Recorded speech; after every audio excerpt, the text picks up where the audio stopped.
يتخذ ولدا ولم يكن له شريك في الملك ولم يكن له ولي من الذل وكبره تكبيرا. الحمد لله الذي هدانا لهذا وما كنا لنهتدي لولا أن هدانا الله. والصلاة والسلام على صاحب التاج والمعراج والبيت والكرم، صاحب الحسن والجمال، البشير النذير والسراج المنير، وعلى آله وصحبه طيبين طاهرين ومن تبعهم بالإسلام والإيمان والإحسان إلى يوم الجزاء.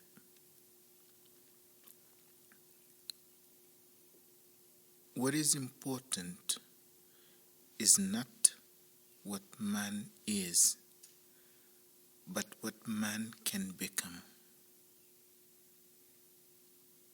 What man is has less importance than what man can become.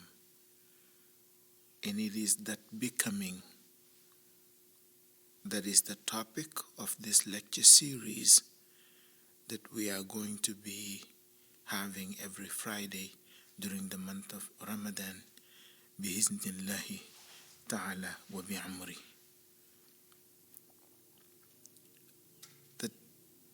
The topic is a journey to humanhood. It's a journey to humanhood. The best way to describe or to define Islam is that it is a humanism. Islam is a humanism as opposed to a deism. A deism is a God-centered system, but a humanism is a man or a human-centered system. This is very difficult to understand unless you properly put the Quran in its proper historical context, meaning understanding that the Quran is the last of a long line of revelation that has come to the Prophet from Adam until Prophet Muhammad sallallahu ta'ala alayhi wasallam. The Quran is a final chapter of this revelation that has come according to a tradition, 124,000 prophets and messengers. There were times during that frame when the system of Islam and the revelation of the time needed to be God-centered because of how ignorant man was during this time and during that era. If you travel through Europe, and as I do these last few years, as I do the fundraisers for the Muslim refugees in Europe, I'm in churches in almost every country of Western and parts of Eastern Europe. If you go to the oldest churches, you will see the whole tradition of stained glass windows. You have pictures of people, stories of the Bible being put in pictures. The Old Testament, the New Testament, scenes from both of them, all over the oldest churches in Europe. Why? Because at the time, in the medieval times, less than 5% of Europeans could actually read and write during what is called the Dark Ages. Most of them could not read or write. They had to be told the Bible through pictures like we do with children that are not just physiologically able to read and write. So there are moments prior to that and prior to that and prior to that where the system needed to be God-centered. Now, with the long walk of man in this final chapter, it is really more about you, the human, than it is about than it is about Allah. So that in the final form of the one single revelation that came from Allah subhanahu wa ta'ala, it is in a humanism form as opposed to a deism form, meaning man at the center of the Islamic universe, whether it is the Quran or whether it is the Hadith of the Prophet sallallahu ta'ala alaihi wasallam. So that 75% of the Quran is about Allah, is about man, and it is not about Allah. If you look at the khutbatul ula, the first khutbah that the Prophet sallallahu alaihi wasallam gave when he arrived in Medina, in order to really give people a definition and a summary of Islam, 75% of what he said was about man. Only 25% had to do with God. This is the first khutbah that he gave. During the last khutbah, that official public khutbah that he gave during the farewell pilgrimage, you read that farewell pilgrimage and you see how the focus is more about relationships between people than it is of relationships between people and Allah. So Islam then is a humanism in this form of revelation, because God is complete and perfect and eternal in every way.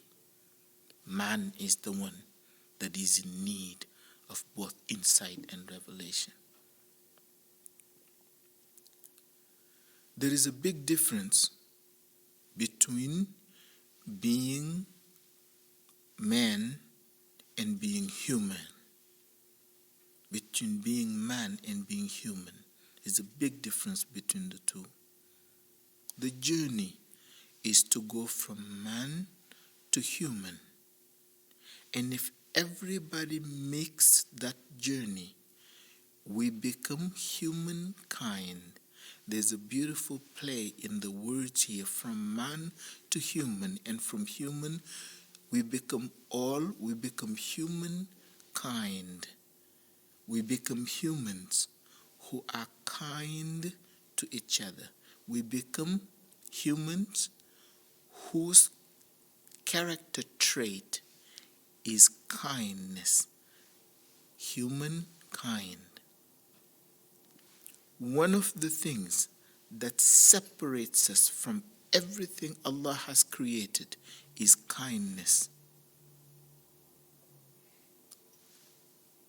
Animals have instincts of it, but not the nature and the reality of it.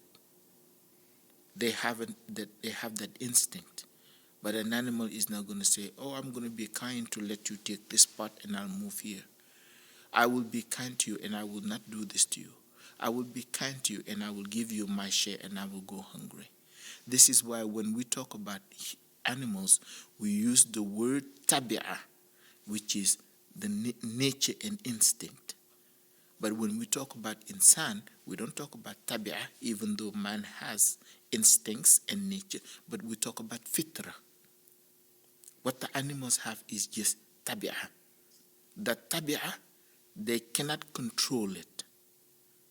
Man has tabi'ah, and he is asked to control that tabi'ah. But we talk about fitra when it comes to man. So what separates us? Plants don't say, let me be kind and do this in a conscious form, or rivers, or animals, or trees. But man can choose to be kind. What the animals have is part of their nature, but man has to work to be kind. Man has to work on themselves to be kind, and that separates us from the rest of ma khalaqallahu. So that the journey from man to human and from human to humankind, the Quran sees it in terms of a journey of stages. This topic And this talk is so important, not because of me, because I'm not important, but because at some point, the world in general, and the West in particular, is going to know that they cannot live without coming to the Quran and understanding the word of Allah. One example is our topic that to become human is a journey. Last night, you all have seen it in the news. Somebody went into a FedEx facility in Indianapolis, shot and killed 4 people outside in the parking lot, shot and killed 4 people inside, multiple people wounded, 5 of them in very critical condition. And then he killed himself. This is in Indianapolis, and this is late Thursday night. So yesterday. And the police that came, the investigators that came, said there was no argument, there was no confrontation. He didn't know any of the people that he killed. He appeared to just randomly start shooting people. No word, no explanation, no argument. Is not a disgruntled person. He just started to shoot people. And this mass shooting that took place in Indianapolis last night is the 3rd mass shooting in the same city just since the beginning of the year, January, February, March, and now we are in mid-April. And that does not count the other mass shootings that took place elsewhere outside of Indianapolis, including Boulder, Colorado, when that person killed 10 people. For you to get upset at someone and just go to them and kill them is one thing.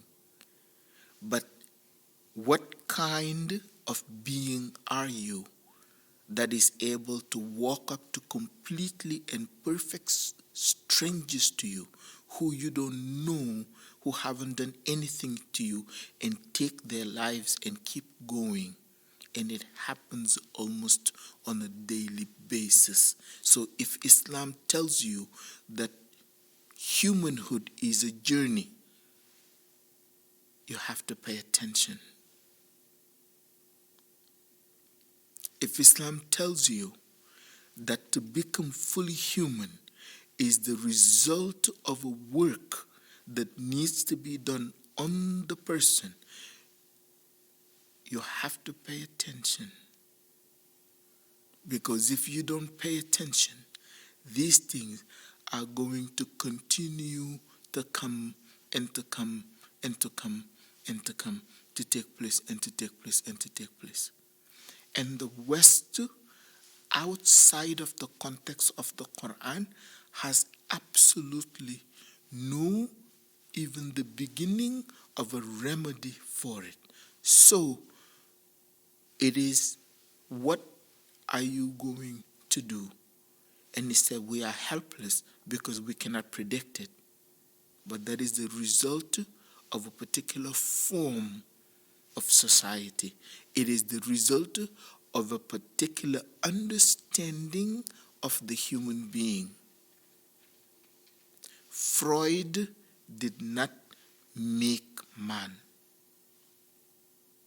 Carl Gustav Jung did not make man in order to know man better than the one who made him and said, "Ala ya'lamu man khalaqa wa huwa latiful khabir." Do I not know best what I have created?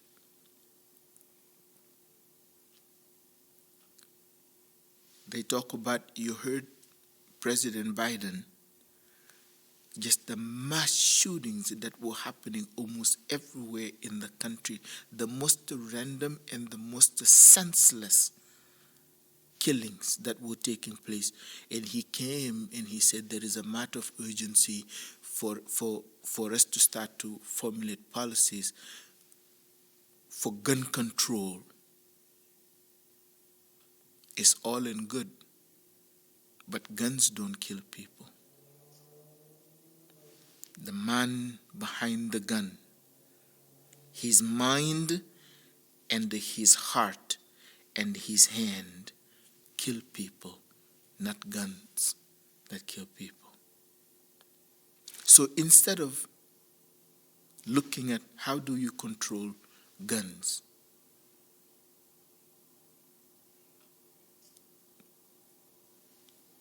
what kind of society are we that is creating people that can wake up in the morning and go into a mall or go into a place of business or walk out in the streets and start shooting people randomly with no reason and no explanation? Because although they are physiologically man, they haven't reached insania, because if they reached insania, they wouldn't do what they have done. And this is why the Quran says Islam, humanhood is a journey.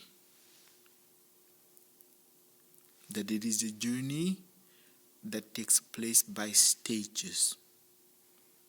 That first there is Bashar, then second there is Insan, then there is Abd, then there is Khalif, and then there is Wali.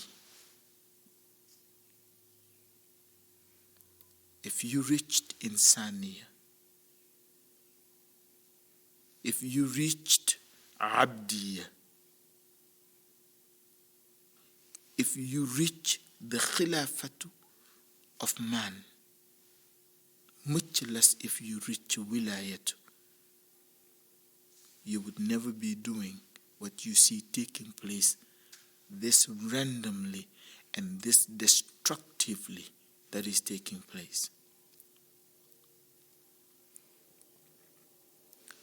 So the Quran is not a book that was revealed for times that have gone by. The Quran, the more the world moves into this Akhiru Zamaniya, the more the Quran becomes relevant, the more the verses of the Quran unfold before your very eyes. Before your very eyes. As I was reflecting on the text of this talk today and the conversations about Bashariya that takes place in Surah Sa'd, I came to the clothing, to the end verses of Surah Sa'd, and I just sat down on my prayer rug and I just sat, because I was thinking about what happened in Indianapolis, and that's the third mass shooting. What happened in Atlanta, the person that came into the massage parlor and started shooting people, killed many.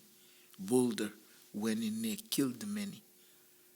And you look at the Quran in this particular surah, just in this surah, Surah Sa'd, which is chapter 38, and the verses that close the surah, and they are verses 87 and 88. In huwa illa dhikrul lil alamin wa la ta'lamunna naba'ahu ba'da hin. So in huwa illa dhikrul lil alamin.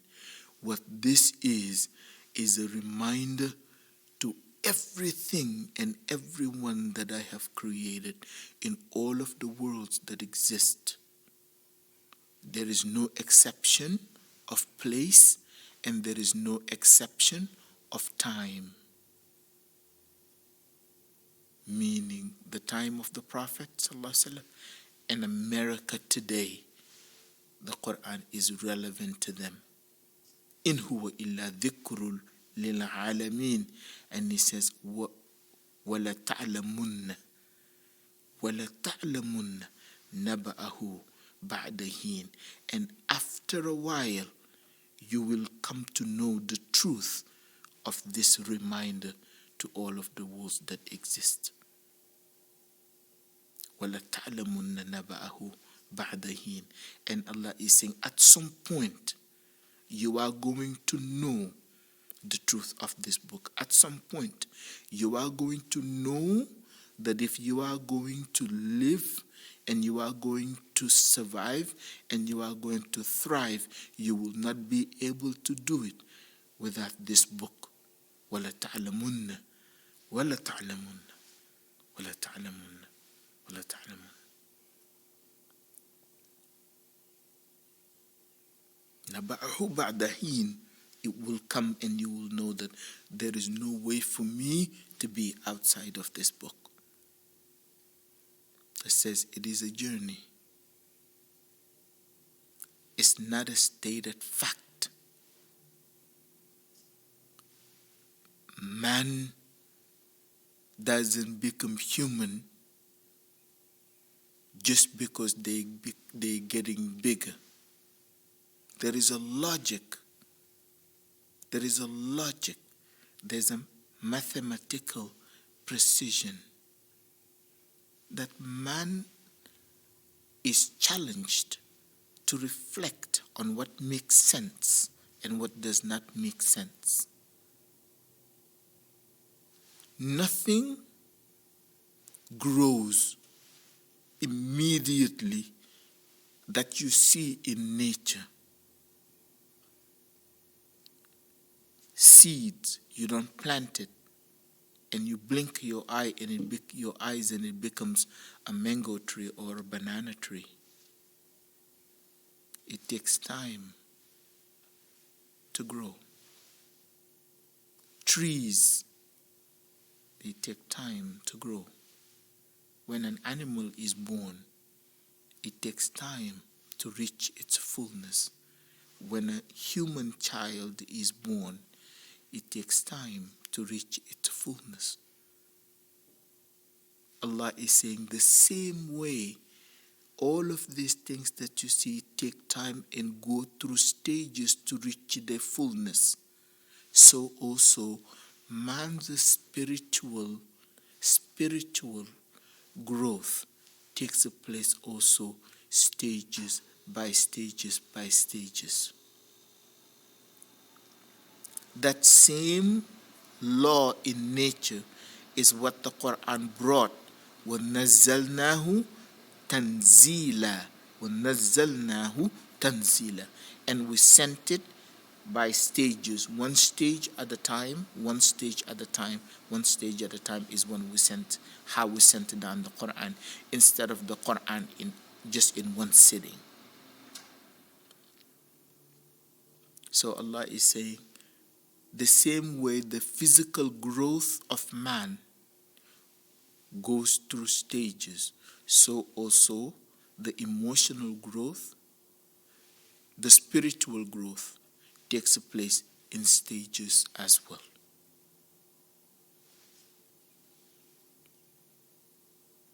Either man will pay attention to Allah's word, or man will not be human. And you will see acts that even animals, they're driven by need or by fear, that they attack when they are in need or when they are in fear. Not randomly. If they don't fear you and they're not hungry, wallahi, you can walk past a lion and wouldn't even look at you. In the wild, it wouldn't even look at you. It wouldn't even look at you. But man, to take a gun and to go to a place and kill random people, they have failed to understand that there is such thing as a journey to humanhood. This is a journey to humanhood. That journey starts with Bashar. And the Bashar is in relation to the other four, just the biological being, the physiological, biological being that is shared by everybody that Allah has created and made him a child of Adam.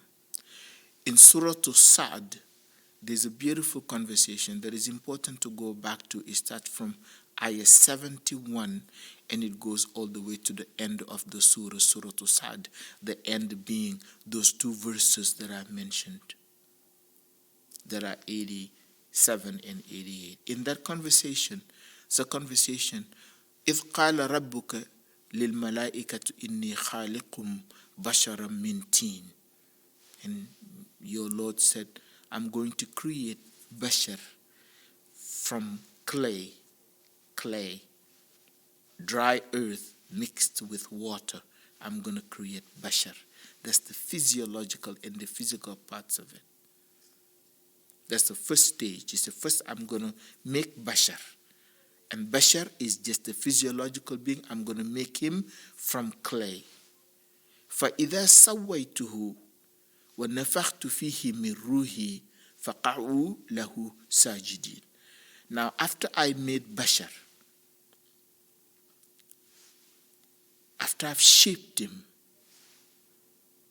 and I have breathed into him of my ruh, then I am asking you to make a sajda of honoring to him. The conversation continues. فَسَجَدَ الْمَلَائِكَةُ كُلُّهُمْ أَجْمَعُونَ. And all of the angels bowed down. Everyone that was around bowed down. إِلَّا Iblis, except Iblis. Then Allah asked him, Ya Iblis, مَا مَنَعَكَ أَن تَسْجُدَ لِمَا خَلَقْتُ بِيَدَيَّ. Iblis, what has prevented you from bowing down to the one that I've created with my own hands? قَالَ أَنَا خَيْرٌ مِّنْهُ. I haven't bowed down to him because I'm better than him. خَلَقْتَنِي مِن نَارٍ وَخَلَقْتَهُ مِن تِينٍ. I'm better than him. You made me from fire and you made him from clay. So I am better than him. I'm not going to bow down to him because this is Bashar. In another surah, Surah Al-Hijr, ayah 33, where the story is being told again, قال Iblis said, لم أكل لأسجد لبشر. I'm not going to bow down to a Bashar because it's just a physical being.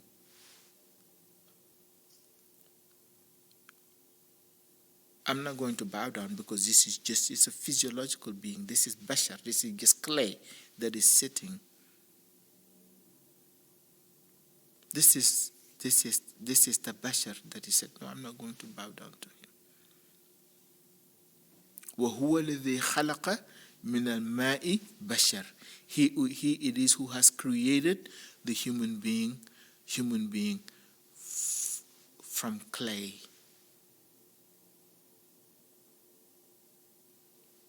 Without any of the things that Allah will give him to make him become an insan, that Allah will give him to make him become an abd, that Allah will give him to make him become a khalif, that Allah will give him to make him become a wali. Many people that are walking around you today are just bashar that are walking.